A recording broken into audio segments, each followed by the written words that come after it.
Welcome back to the Make a Baby podcast. I'm Carolina Sotomayor, your podcast host and Reiki womb healer.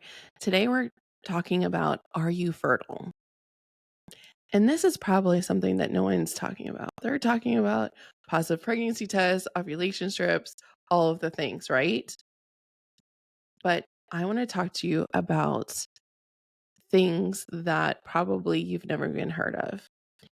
Hold on one second. I'm going to see if we can do this podcast also as a live streaming on Instagram.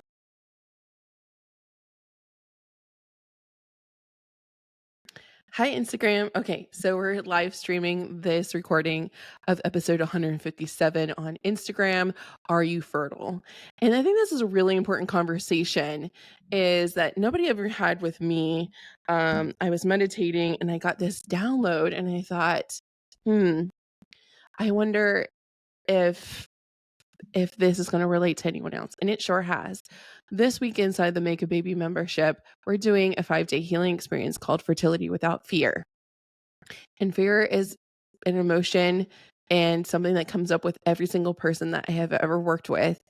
Fear of loss, fear of the unknown, fear of things not taking, fear of things not working out, fear of what does to your marriage, your partnership, fear of like never becoming a mom, fear of hormone levels changing or not correcting, so many things. And the thing that comes up for me is, so what fuels the emotions? How do we mitigate or how do we circumvent that spiral from happening? So it goes with our thoughts. But what fuels our thoughts? Because we have 90 thoughts a day, 90,000 thoughts a day. So I started learning about mindset work. I started learning about identity work and understanding like our minds control so much. But where do our thoughts come from? They come from our core beliefs. Some people call them core values, and those are rooted in our subconscious. In our subconscious mind are major beliefs that we live by, how we make decisions and how we react from and fuel our behaviors are shaped by parental experiences. They are shaped by cultural influences, family members. They are also influenced by movies, music, things we consume, social media, conversations, memories, painful experiences, traumas, positive experiences, all of those things. So it is really important to evaluate our thoughts and where they're coming from. So if you get a bad thought, the first thing I want you to do is, identify what, with this thought, where did it come from? What belief is attached to this thought? So if your thought is, I am fearful that I will never become a mom, where is that thought coming from? Because it's related to a core belief.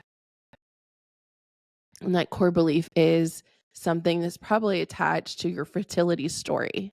It might be attached to things such as a negative pregnancy test or a pattern of events where you defined and attached a core belief of maybe perhaps you have unconsciously started to believe that you are infertile, or you started to identify with that word, or you might identify with some kind of identity with a diagnosis that implies infertility. So a lot in our journeys is stories that we tell ourselves.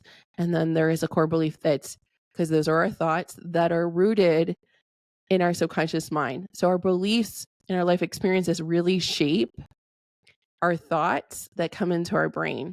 So what I want you to really think of is like, what is attached to that thought behind it? And I really want you to start to like audit your thoughts. Maybe for you, there is a story that's attached to that thought that needs to be healed. And if that's the case, I want you to DM me on Instagram and let's chat about it. Let's get you inside the Make a Baby membership. You can try it for free for 3 days and decide if it's for you. Now, what happens after our thoughts? Our thoughts fuel and create our emotions.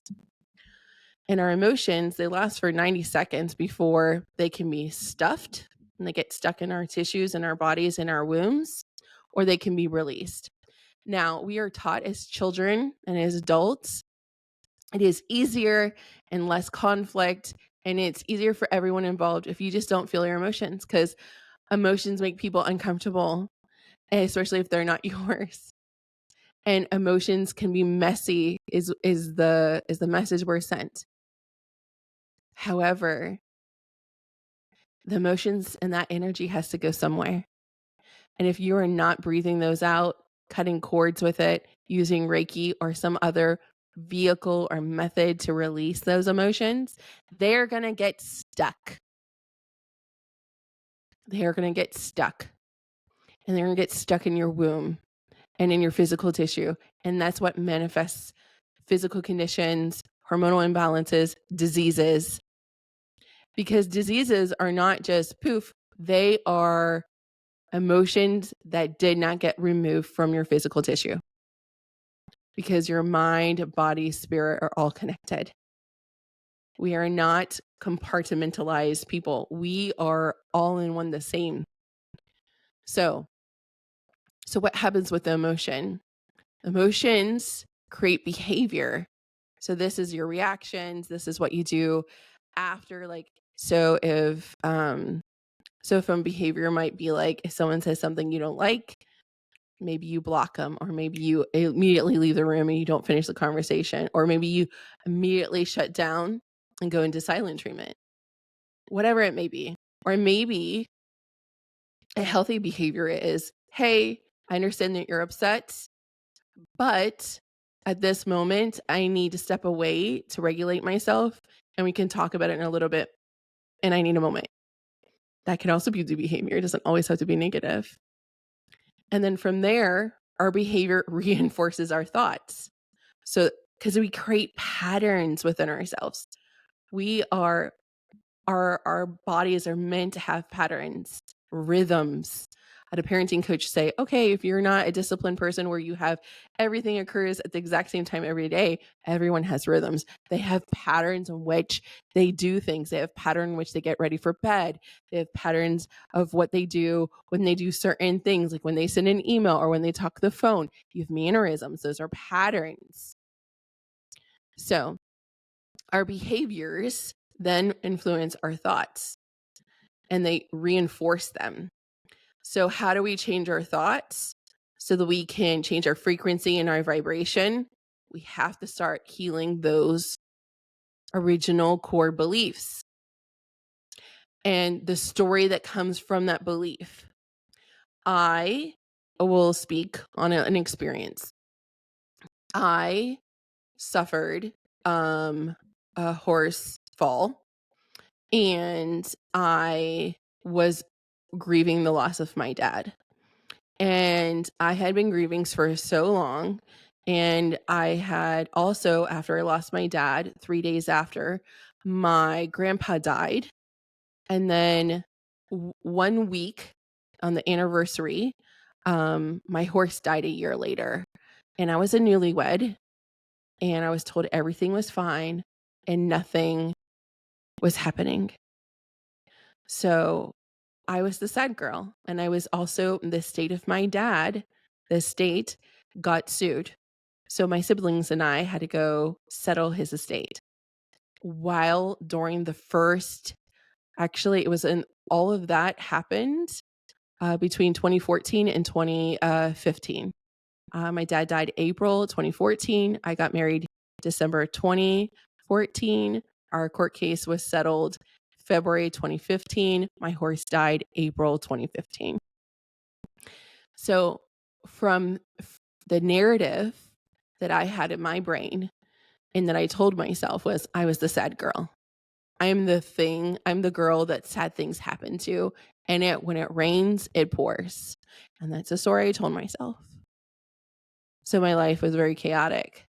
And I had a lot of things sad happen. And I was in a spiral and I lost a lot of friends because I identified as the sad girl and my thoughts were sad and my mood was sad because then my emotions were sad and that fueled sad behavior where I withdrew or I was in a bad mood or I cried a lot because I was a newlywed and I thought I should have a high libido and I didn't because I was sad. So it's a pattern, it's a cycle. And for us to break that cycle, we have to start with the core beliefs. And we start with writing what it is. We have to start to write the story. And then when we write the story of the things that happened, you can also have the ability to step back and say, like, whoa, that was a lot to go through. What 30-year-old knows how to handle an estate? What 30-year-old is prepared to pay for the cremation of her dad? What 30-year-old is prepared to have 3 major losses in a span of a year? What 30-year-old knows how to plan a wedding while grieving super hard and her grief is physical with very little support system? Nobody prepares you for that. Nobody talks to you about estate planning. Nobody tells you how to convince your dad to prepare for these things or go to the doctor when he's super stubborn. Couldn't have prevented any of that. So I had to change how I felt about it. So I went from sad girl to, man, I really survived all of that. I was strong and I didn't even know how strong I was until I went through it. And then gratitude, grateful that I did get time with my dad, that I had all the conversations with him. I don't have a single regret about the conversations I had with my dad. I had all of them before he died, which I think is kind of rare. I am so grateful that I have such closure and peace about my relationship with my dad. More so, the horse that died that same week, 1 year later, God, she was one of the greatest blessings I've ever had in my entire life. To have been loved by her, to have owned her, to have been her friend, to have ridden her, she was a majestic, unconditional, loving creature. And every time I think of her, my heart swells to have been loved by her. That is something I'm truly grateful for. So I went from sad girl to blessed, lucky, grateful girl. And now when I think back and I have thoughts of like, oh, I miss him, he should be here, I think of, I'm really grateful he's not in pain. I'm really grateful that I have a clear memory that I can share stories about him. I'm really grateful I have photos of her. I'm really grateful that I got to experience that. The stories are different. And then what happens is the emotions, even if the sadness is there, I can move through it differently, a little bit easier, a little bit quicker. And then I release it. I don't have to hold on to every emotion. I don't have to hold on to every thought. And then my behaviors are, okay, I'm going to go ahead. I'm going to go back through my day. I can move through it. That's my behavior. I'm not going to spiral. I'm not going to lash out. I'm going to take a breath. I'm going to ground and I'm going to move on with my day. What's the next thing? But I'm allowing to feel my emotions. Your thoughts are not bad. Your emotions are not bad. Your thoughts and emotions don't make who you are. But what we do need to have is a fertile mind. And I want you to have a place where your mind is safe for you to be, and a kind place. Just like we want your womb to be the most nurturing, welcoming place for your baby. The word fertile can mean so many things. And it can mean the power to produce, recreate, it can mean fertile soil. It can mean a fertile imagination where you are like having a lot of ideas and imagining things. So the word fertile can mean more than just having babies. So when my download was like, what about a fertile mind? Do you have a fertile mind? So, and what does a fertile mind look for you? It could be kind, it could be nurturing, it could be, for me, it could be enthusiastic and hopeful thoughts. It could just be simply not a negative place.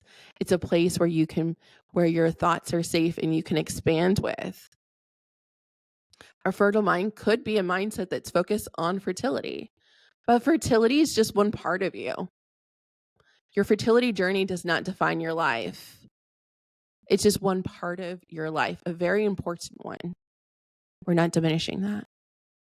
So with all this talk about thoughts, I really, really, really, really want to ask you, what does a fertile mind look like for you? Think about that for a second.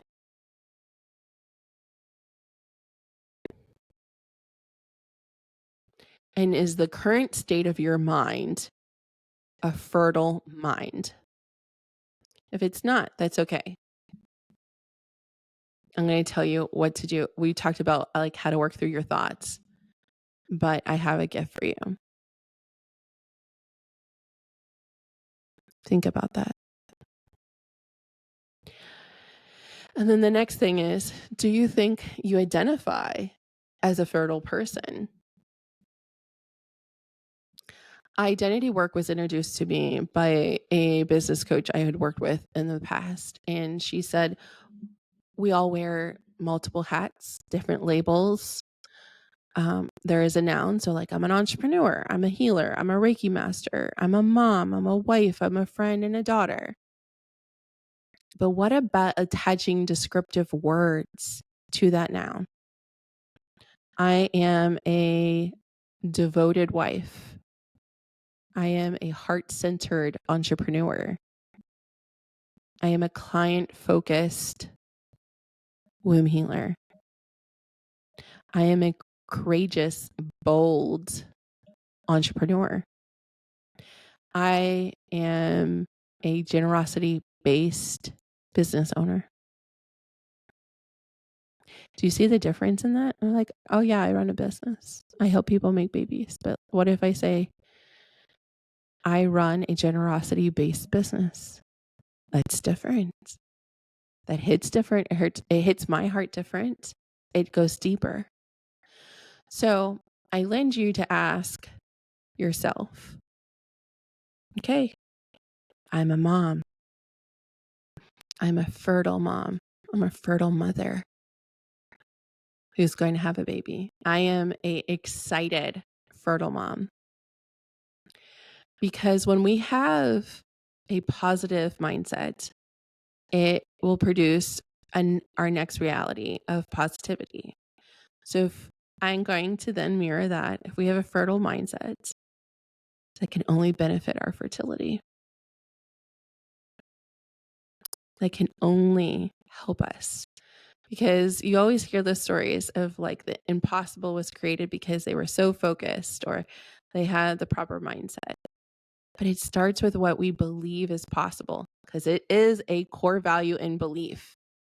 And this goes back to the subconscious I was talking about. So for our thoughts to be fully changed, and instead of individually, it's looking at every value, which I do want you to do, and every belief that goes to each thought. Let's first start with like a new identity. I am a fertile mom who's going to conceive her baby in 2024. How powerful is that? I'm going to conceive my baby in 2024. I am a confident, fertile mom. Yes, I love that. It's queen energy. So I want you to think about that. And my gift to you is, if you're wanting to fix your mindset and you're wanting to activate those chakras, because your mindset is going to sit between two chakras, your crown chakra, which is an energy sitting center sitting on top of your head, and your third eye in between your brows. If you're wanting to go more in depth in this, it's not too late to join our 5-day healing experience inside the Make a Baby membership. I would love for you to be on tonight's call at 6 p.m. where we're going to do an activation, which is like an energy installment. It's an attunement to activate those chakras permanently so that you can have those chakras spinning, activated, healthy. So your thoughts can be as high vibrational as possible. You have the ability to activate your intuition to receive more divine messages because you're psychic. You just don't know it yet. And on top of that, when we are doing this thought work, when we're doing this belief rewriting in our subconscious, it'll be that much easier because you have the Reiki that's permanently inside those chakras. You deserve to have a baby. You deserve to have a positive experience. But most of all, our mind controls our next reality and controls so much. Google it. I didn't make it up. Your thoughts influence your emotions, which influences your behavior, which is the playbook of your life. How you behave, how you connect with others starts with your thoughts. And to identify the permanent change, we have to identify and change our beliefs and stories that we say about ourselves and what we identify as. But if you identify as a fertile person, that will shift a lot of your thoughts. Define fertility for yourself, define fertile for yourself, and go from there. I am always available in my DMs. I would love to hear from you. I am hoping that you will DM me and want to join tonight at 6 p.m. Central Standard Time. Over on Zoom, we will be holding our day 3 of Fertility Without Fear. You're welcome to join us. I can't wait to see your beautiful faces on our Zoom call. It's already a good time. We have a private Telegram group that's going on, and we are announcing gifts also on that call. So if you're interested, DM me the word baby and we'll get you on the inside of the Make a Baby membership and the Fertility Without Fear healing experience. Until next time, my friends, let the Reiki flow. Frustrated being told you are fine by your doctor, exhausted from negative pregnancy tests every month, wanting a deeper connection on your fertility journey with your spirit baby? The Make a Baby membership is exactly what you need. Using Reiki will help you connect to your spirit baby, heal the trapped emotions blocking fertility, and support you in our life-changing community. With over 90 Reiki babies, we invite you to try the Make a Baby membership for free. Check it out in the show notes. Let's get you pregnant.